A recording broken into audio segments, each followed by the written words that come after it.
there we go. Good afternoon once again, everyone. I'm Charlotte. Hello, beautiful Charlotte. Thank you. My name's Jay. Say beautiful viewers. Yeah. And well, I guess let's. And today we have a wonderful presentation of my new improved reconstruction of the words of Yeshua. So I will say a couple of words and then I'll answer your questions. So yeah. At first, I wanted to say that, as you probably know, I finished my book on Yeshua, but I have recently found the Gospel of Luke containing more authentic words of Yeshua than the Gospel of Matthew does. And by simply comparing parallel verses in Matthew and Luke. And I want to stress that it's Codex Bezer that has these Semitic sayings in particular. So I use it to reconstruct first the original Greek and then the original Hebrew, let's call it plausible Hebrew of Yeshua's sayings. This isn't actually the question I was going to ask, but I did want to ask anyway. Are you going to do something new with this information, like update your book or? Yeah. There'll be a second edition, and I will call it differently, but the same author, Jay Baker, and it will be in English because although many people asked me to translate it into Russian, but once I tried to translate it into Russian, it sounded like rubbish. It was awful. It was a load of malarkey. Unfortunately, because actually, it was composed in English, and I can do nothing about it. And while I translated it into Russian, it's a long work. And also, as for Russian, we do not have too many good works in Russian. That's why all those words used apply to Yeshua in Russian. They would have all those religious connotations I wouldn't like them to have you don't in have Russian. the academic language. Yeah, because suppose, mostly we have Russian priests writing about Yeshua, and I don't want to sound like a Russian priest because I'm just a scholar. Oh, there we go. So the language isn't available literally to do that. I don't have the right language to speak about it in Russian. Well, that was a question that I wanted to ask you, but I wanted to make sure we got this started first because in the audio part we do actually talk about some specific phrases, how they were originally constructed, and then how we can reconstruct them in and interpret what they actually meant to be. I will also add a PDF file with my reconstruction to this video on Telegram and on VK, so that you could understand the first audio part and those who missed it simply could read this file and follow us. Great, okay, wonderful, there we go. So, yeah, most of the questions have actually been my own, but I did, upon your suggestion, try to find some just to see if there's something interesting that comes up. So this is not one of mine, but I'm curious about it. So this question is, how does reconstructing "blessed are the poor in spirit" affect its interpretation? Just because this is spoken, I'm going to read it one more time. How does reconstructing "blessed are the poor in spirit" affect its interpretation? Is that a phrase you have anything to say about? If not, I'll choose a different one. I know this phrase. It goes back to Matthew 5:3. And it's from the Sermon on the Mount, Matthew 5:3, and I even know that it has wonderful parallels in the Dead Sea Scrolls, but I didn't choose Dead Sea Scrolls to reconstruct the words of Yeshua, not because they can't be used to reconstruct or they poorly reconstruct his words, but the thing is that they are written in a different dialect, which was probably not used by Yeshua for different reasons. Yeah, because it says here, I don't know if this is like a phrase that there has been some it's a set phrase, Anye Ruach, in Hebrew, Anye Ruach, and maybe it's an authentic phrase, but I didn't include it into my list of phrases for the only reason that it cannot be falsified or it cannot be disproved or proved. It has no inaccuracies in translation, and that's why while it looks very plausible and viable, I cannot say that it belonged to Yeshua and was not taken directly from say the Dead Sea Scrolls. Yeah, because it says here, reconstructing the phrase shifts its interpretation from physical poverty to a conscious spiritual posture of absolute dependence on God. Yeah, I was agree with asking that. I you, agree with that. What other phrases are in your list? Yeah, so I will enumerate them. So there are 5 parables. The first one is the parable of the salt losing its saltiness.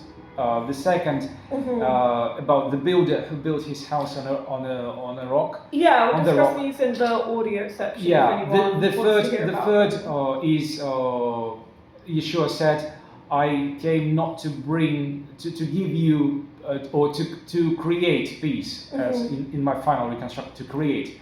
Poiesai in Greek, it means to create peace, but to create war. This is the verb used, create war, like to wage war. And there was one more. Many prophets wanted to see what you see and didn't see it, and wanted to hear what you hear and didn't hear it. In my final version, it's just prophets, no kings, no righteous people, just prophets, because it's a shorter version and it looks more viable. And how many have I mentioned? Like 4? 4 or 5, I 5, think. yeah. So I think yeah. Okay. Yeah, and one more is I will send you as lambs to wolves, among wolves. It's from Matthew we have 10, this 10, phrase, 16. lambs to the slaughter. That's obviously where that comes from in English as well. There are several phrases here that actually there are questions about. I don't know if there are any of these that you have anything to say about. For example, it has here the question, what nuances emerge from reconstructing love your enemies? Anything that comes to your mind with that one? No, I didn't reconstruct it. And I don't think that everything should be reconstructed. Because first we have to establish the right sayings that contain something odd about them. Showing that maybe they were mistranslated. Oh, just right, maybe, they need to be nonsensical. Yeah. Or at least there should be something odd about their syntax, about their grammar, etc. And then kind of and then we can start reconstructing. So I do not take every single word ascribed to Yeshua to reconstruct it. What about this? I don't think that, because I'm just giving you questions I'm kind of curious about myself. This one says, why have phrases like, pardon my pronunciation, why have phrases like Talitha Kum, and Fatha, and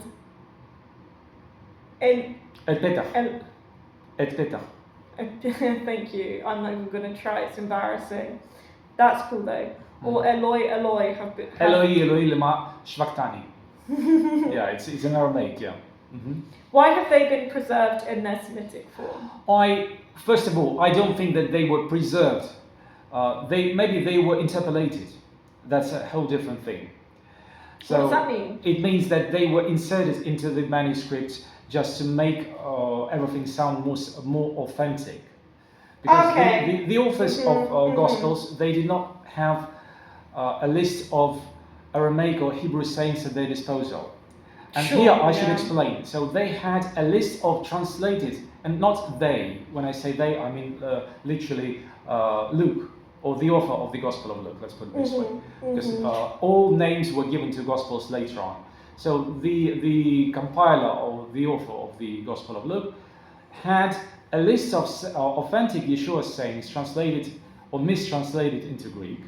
And then he wrote them down, and then other evangelists used his Gospel specifically to take some sayings from his Gospel and to edit them in their own way.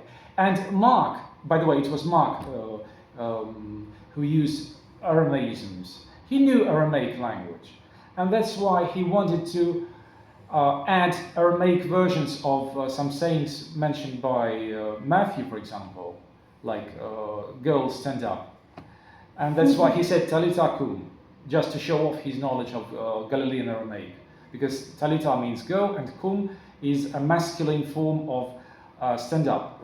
But this masculine form was applied to females because it coincided with the female form in Galilean Aramaic. I see. The same holds true for Eloi Mashvaktani, which was apparently originally in Hebrew, or maybe it was ascribed in Hebrew because If it's a quote from Psalm 22, and the continuation contains the word Yeshua, salvation. So this particular verse, originally in Hebrew, hinted at Yeshua. Do you follow me? Yeah. Okay. Yeah. Hinted at yeah. Yeshua, Okay. and then it was translated into Aramaic simply because they believed that Yeshua was supposed to speak in Aramaic most of the time. I see. Yeah. Sorry. Yeah, I misinterpreted. Well, that he was sentence. from Galilee. These are maybe a bit too broad, but I will ask you them anyway. Yeah. Is there a danger of reading too much into reconstructed text? Of course, there's a danger. And I know I can give you an example of Jerusalem perspective. There is a group of scholars from Jerusalem who reconstruct the words of Yeshua in, as they call it, authentic dialect, Proto-Mishnaic dialect. But once you start reading their reconstruction, you will see that it's actually not in Proto-Mishnaic Hebrew, but in real Mishnaic Hebrew, which is too late to be used for reconstruction purposes. This is one thing. Another thing is that they try to do the following. They simply translate everything back to Hebrew as if everything was translated from Hebrew. Okay, so without they take Hebrew as the original language. Of everything. So they take the whole gospel and they translate everything, even if it was composed originally in Greek. So they do not entertain the possibility of the Gospel of Luke, for example, on a whole to be composed in Greek. And I truly believe that it was originally composed in Greek. Right. It simply contains some translated Greek sayings that were originally penned in Hebrew. That's it. But the whole gospel was in Greek. Everything was in Greek. But whoever wrote it, obviously. Yeah, but they, for some funny reason, they choose to read a lot into it by translating it back into late Mishnaic Hebrew and calling it the real language of Yeshua, which is weird. Well, yeah, I guess it's a pretty common misconception, I suppose. But it should be more among the average person, the lay person like me. Yeah, rather than scholars, I think. Yeah. This kind of maybe answers that question then, but I'll ask you it anyway. All right. What are the biggest misconceptions people have about reconstructing Yeshua's words? I mean, of course, we have, well, as you just told us, the language thing, but is there anything else that gets in the way? Some people choose the wrong language in general. For example, there are reconstructions of the words of Yeshua into Syriac, which is foreign to Yeshua. Syriac is the eastern variety of Aramaic, while Yeshua was originally from the western part of it. In Assyria. He would speak Western Aramaic. Sometimes, at least sometimes. He knew Western Aramaic. It was his native language, but like Galilean Aramaic or Palestinian Aramaic, you can call it differently. So they can choose their own language. They can choose their own dialect. They can choose their own time for this dialect, like for example Mishnaic Hebrew. Or they can be simply irresponsible. I call them, I'm sorry for this word, irresponsible, but they lack scientific honesty. Those even famous and wonderful translators like Delitzsch or Sunkinson, those who translated the Gospel of Matthew in a mixture of different dialects. So I call them irresponsible because they didn't stick to one typical dialect. They used biblical Hebrew mixed with Mishnaic Hebrew, which was too late. It's just academically poor practice. Poor practice, although they're believed to be very good scholars and their knowledge of Hebrew, they could be. Their knowledge of Hebrew is much better than mine. It's casting too wide a net, I suppose. Whereas that's kind of the wrong approach in this situation. We are about to wind up, so can you ask me the last one? That was kind of it, I suppose. I wanted to ask if there's any extra things you wanted to add before we finish up. I will add my file for those interested. Please share with anyone who might be interested in this field. And feel free to ask me in any language you like, be it Chinese or Arabic or whatever. I can use Google Translate to answer your questions. And have a good one. Yeah, I guess that's all from both of us. Thank you very much for sharing that. Thanks All for right, asking. be Bye, good. as always.